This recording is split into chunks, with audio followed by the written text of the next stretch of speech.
Hey, welcome back to Woodworking with Wes. Today I have a video that I've always wanted to do to talk about basic skills that will help you save money in your woodworking. It's important to learn the basics and to master the basics to be a really good and profitable woodworker. We're going to start off by just talking about 5 basic skills, just 5. And we're going to do that by doing a mock-up of an end panel like you'd have on an island end panel or a desk end panel. It'll be a double raised panel end panel, and we're going to just talk about some of the things that you would do as you go through to make a panel. What I've done is I've milled out some wood, and I've just gone through and I've milled out some different colors of wood so that we can highlight those different skills as we go along by accenting it with different colors of wood. First thing we're going to do is we're going to do a table saw style and rail set for our raised panel doors. Our style and rail set that we're doing for our mock-up is made out of poplar. One of the things I always do is I always mark my faces with an X so that I know what side to turn to my saw blade. I have set up my stacked dado set with just a 1/4 of an inch width, and a 1/4 of an inch groove is typical for a paneled style and rail panel setup. I like to have mine a little deeper on the front, and so I've set it up with a 3/8 front thickness and an 1/8 of an inch back thickness and a 1/4 of an inch groove,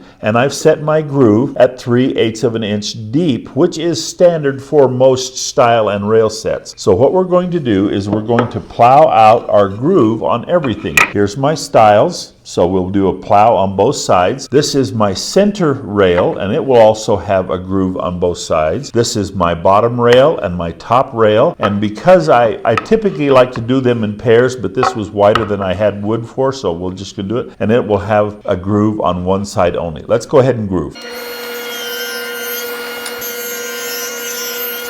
We have adjusted our fence to cut 3/8 of an inch, so we're going to be making a tongue on the end of our rail stock, and we're doing that by setting our dado blade down and making sure that we're 3/8 of an inch to the outside of our dado blade so that we'll create a 3/8 tongue. I practiced a little bit here and I got it just exactly where I want it on my scrap practice piece. And that's one of the things that you need to always do whenever you're doing anything. Make yourself a little practice piece. And I have practice pieces on almost everything that I do so that I can make sure before I make my cuts on my finished piece that I've got it set up right.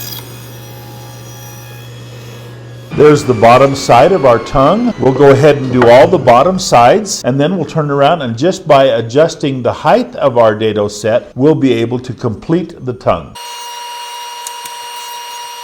Now that we have our stiles and rails done, and I wanted to just mention using my new dado set to do the grooves and the tongues on it sure made it easy. You can do everything that I did with just a single saw blade, but it's twice as long. And after we got it all done, we always check and make sure that our tongues fit and our grooves, and they do. It's always really good to do that to make sure. And I set it out like this to give it kind of a look to make sure that everything is correct. One of the things that I always do when I do double panels is I'm going to glue the center rail into one of the center stile, into one of the rails. And I'll let that dry before we assembled our door, just because that gives us a place to start and make sure that everything's centered. It gives me a little more stability in putting our door together. The next step that we're going to show you is actually making the panels for our mock-up, and our panels are going to be out of cherry. They're a very simple raised panel that we're going to do, and we'll go through that step by step and show you how that's done.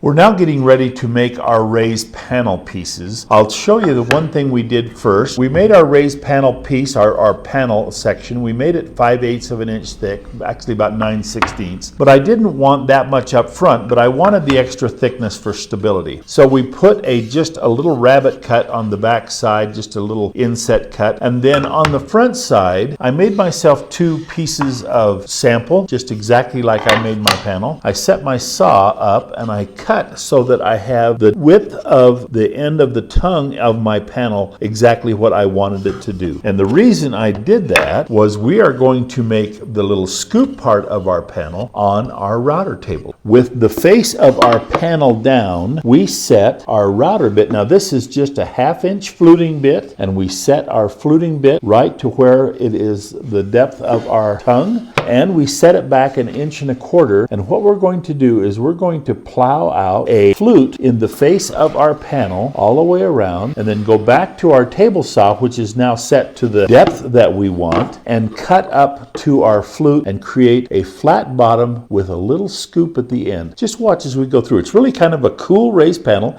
It's easy to do, and it only requires just a small router bit and your table saw. Let's make a practice cut first.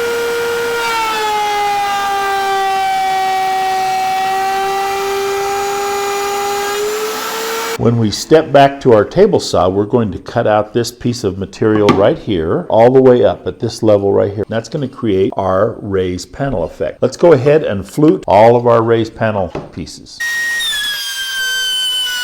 We're all done with our fluting now. I just want to talk to you. This is a router table that I built. We're going to provide you a link to the video that we did when we built it. Using our sample piece that we made, we'll now raise our blade a little at a time until we make our desired depth cut. So let's crank it up just a little bit, give it a shot.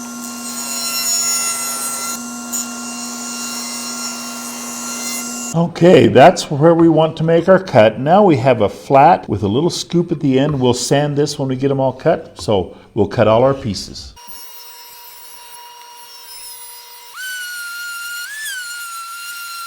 We're getting ready now to assemble our end panel. I just wanted to comment one thing. Whenever you use a solid wood panel, you need to include in your glue up little space balls. These are 1/4 inch hard rubber balls, and what you do is you put them in the grooves of your stiles and rails. They help create a space. That's why they call them space balls.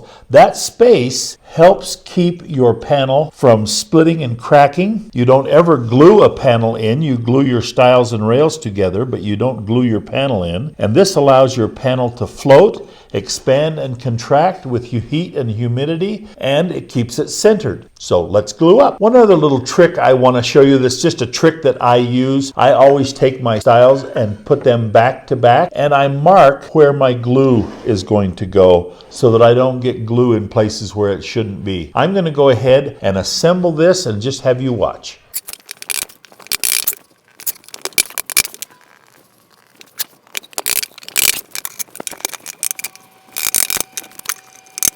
Okay, all glued up. And while this is drying, we're going to make an applied molding. You'll be very interested in seeing how that goes together. We're going to make some applied molding, and we're going to make it out of this walnut wood right here that I've got set up, and I'm just going to kind of walk you through it as I do it. But I wanted to talk to you about our router bit set. I purchased this from Amazon. It's a 70-piece set, and it's really been nice to be able to have all of the router bits I need when I go to them. It wasn't terribly expensive for good carbide router bits. These are good ones, and they're not too expensive, and it's Yonico? I don't really know how to pronounce it all that well, but there it is. And it's a great router bit set. We'll give you a link to that. Both of these strips are actually 2 pieces. What we're going to do is, first thing we're going to do is we're going to make our large cut to the outside of our 2 strips of wood with our large D-handled router. We'll clamp it to our bench to hold it down real good while we're doing it. Here's our initial cut to the outside, our large cut. It's just an OG cut. We'll do it on both sides of both pieces. After we made our large router cut on this side, we cut our stick to 1 3/16 inches wide, and we made a small router cut with our trim router on this side. We're going to make a rabbet cut on our table saw.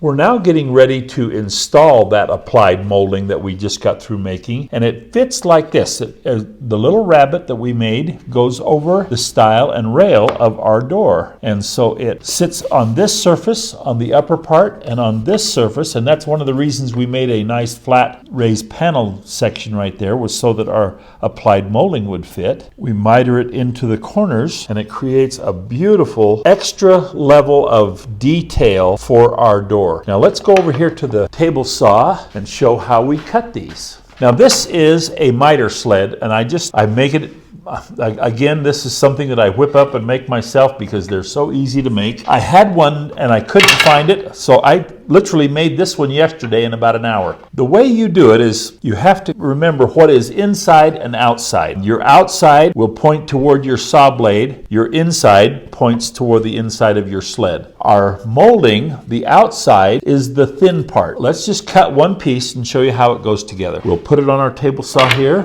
hold it fast, tight against our angle. And that gives us our perfect miter.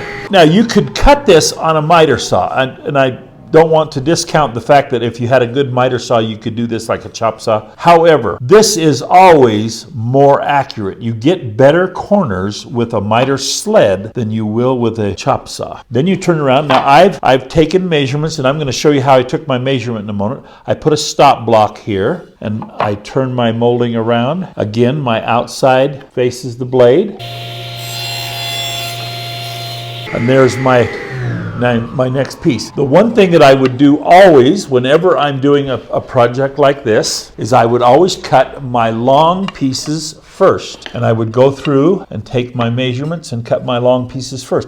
Let me show you something about taking the measurements, and that's one of the things you need to learn. You're trying to cut to this measurement right here because it has to fit on the inside of your stile and rail. But that's not a place where you can see your saw blade as you're cutting. So what I always do is cut me a little scrap piece or a little extra piece, and I put it in there and I push over the corner and I make a mark on my face frame. And I do the same thing on the other end and I make a little mark. And then I measure from mark to mark, this being 22 3/8. So I went over to my saw, 22 3/8. And that's what I did is I set my stop block, and now all my pieces will fit inside my stile and rail. And so I'll go ahead, I'll cut the other two pieces, and I'll do the same thing for these end pieces. I'll take the short pieces that come off and I'll make a mark. Once I get these two pieces put in here, that actually tells me exactly what my measurement's got to be. So that right there tells me that that measurement's got to be 7 7/8 for my end pieces from outside corner to outside corner. And so I'll go ahead and get the rest of these cut, and then I'll show you how we install it. To install our applied molding, after we have our pieces all cut, I usually start from one side.